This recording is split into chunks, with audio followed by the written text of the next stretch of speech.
When I began to be interested in the things of God, which was as an adult, one of the very first passages that I went to in the Bible was in 1 Peter. I figured it's a little letter, Peter's writing. Peter's sort of important. I knew that much. Let me start there. And I went to 1 Peter and I started reading. And in chapter 1, Peter quotes from the book of Leviticus, and he says, and he writes, "Be holy, because I am holy." And I was like, whoa, hold on a second. Be holy? That's a thing? I had figured all my life, be happy, be prosperous, be good, don't be bad, but be holy, that was a thing that I was supposed to do? I didn't even know what that meant. I was not that, though. I knew I was many things, but holy was not one of them. And since I was raised up in a religious tradition, I figured, well, what do? You go to church. You want to be holy? You go to church. You do stuff. You feed the poor. You stop doing the bad stuff you're doing on Friday nights, the parties till 4 o'clock in the morning. Lucas, I'm talking to you. Right? And you just stop that stuff. I thought it was about doing certain things and not doing certain things, and that's how holiness was gained, because holiness is important to God. It should be important to me. But it didn't work, because I couldn't keep the list. My own list, Jay's religion list, didn't work out. I constantly failed to do that which I knew that I shouldn't do, because holiness is bigger than a list of do's and don'ts. It's not that at all, as a matter of fact. Holiness isn't about doing things and not doing things at all. There's a passage in Exodus where the implements of the temple, of the tabernacle, are blessed by Moses, and he tells us that these things are holy to God. So the tongs are holy, the spoons are holy, the candelabras are holy, and I thought to myself, well, they don't do anything. They just sit there. And what I learned was that holiness is much more than doing or not doing anything. Holiness is about being. Is about being who God has called me to be. Holiness is a state of being, a product, a result of our union with God, of our communion with Christ, of abiding in Him. That is what holiness is all about. This week, as we continue in our study of Colossians in chapter 2, Paul admonishes the Colossians to reject religiosity, in their pursuit of holiness. And what we're going to learn through this passage is that holiness is attained as we embrace Christ. That's how holiness is attained, as we embrace Christ. And so we're going to talk about this in two different sections. First, we're going to talk about rejecting religiosity, and then we'll talk about embracing Christ. So rejecting religiosity, embracing Christ. Interesting metaphor that Paul draws up. These are a shadow. I mean, we read about that in Hebrews chapter 1, the shadow of the former things, right? And the word that's used there for substance in the Greek is soma. It's body. So the picture is of a body casting a shadow. We're very familiar with that, as were they in their day. The body casts a shadow. So Jesus is standing, casting a shadow over the entire Old Testament.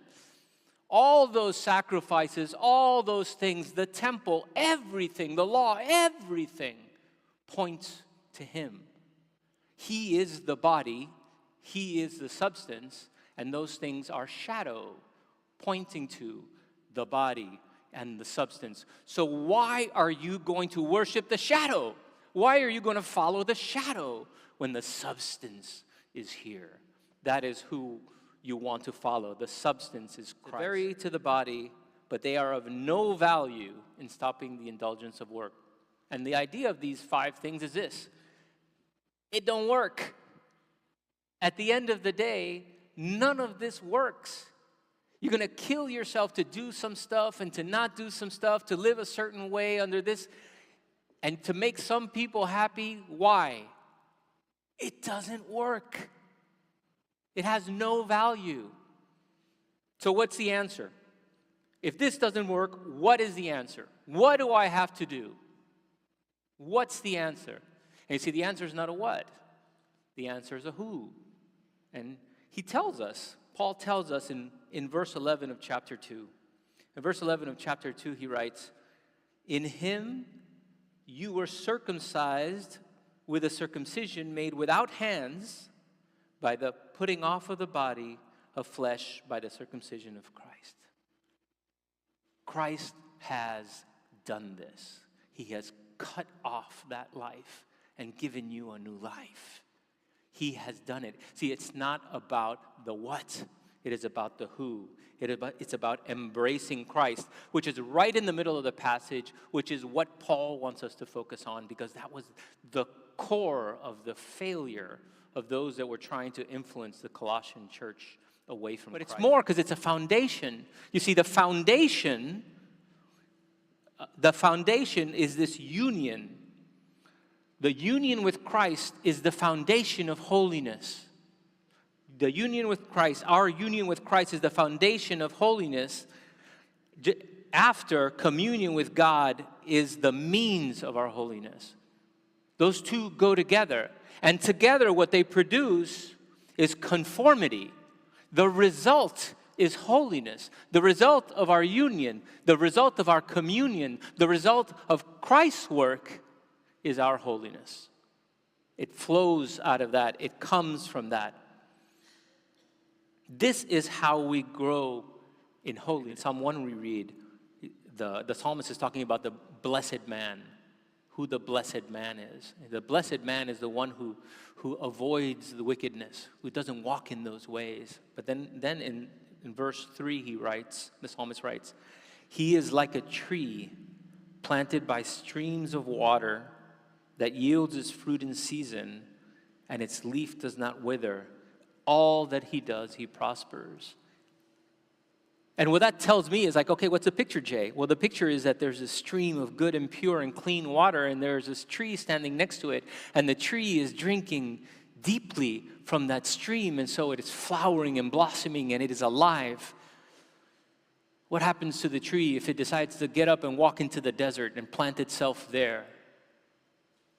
It shrivels. It dies because it has lost its source of life. Christ is the source of life. And to the extent we drink from that source, we abide in that source, we grow and flourish and blossom. That's holiness. Another picture, it's found in John 15. In John chapter 15, John writing about Jesus' explanation about his teaching that he is the vine, writes this: "I am the vine," Jesus speaking, "and you are the branches. Whoever abides in me and I in him, it is he that bears much fruit." Your fruit is holiness. Apart from me, you can do nothing. So the branch does not manufacture fruit, right? The job of the branch is to drink from the vine and hold the fruit. But it's the work of the vine. It's not the work of the branch.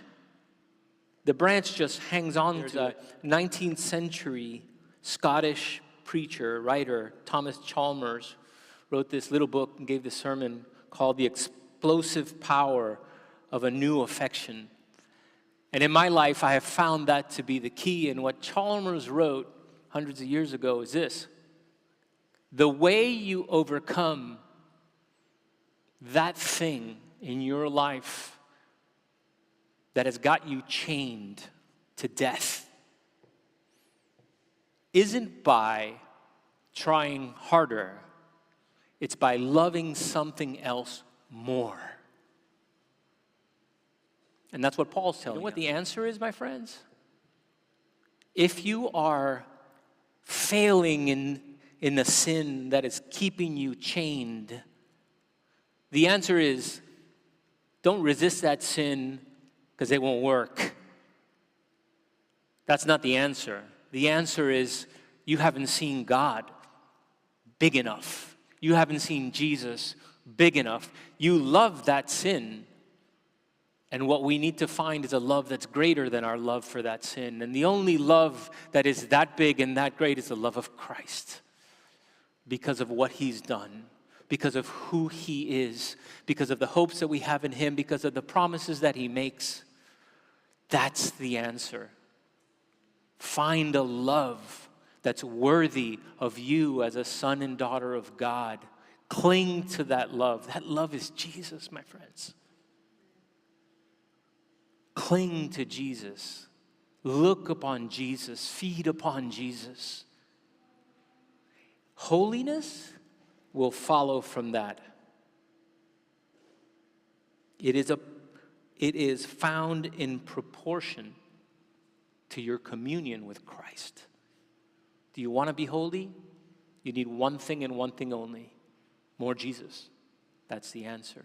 Because he is greater than your failure. Amen?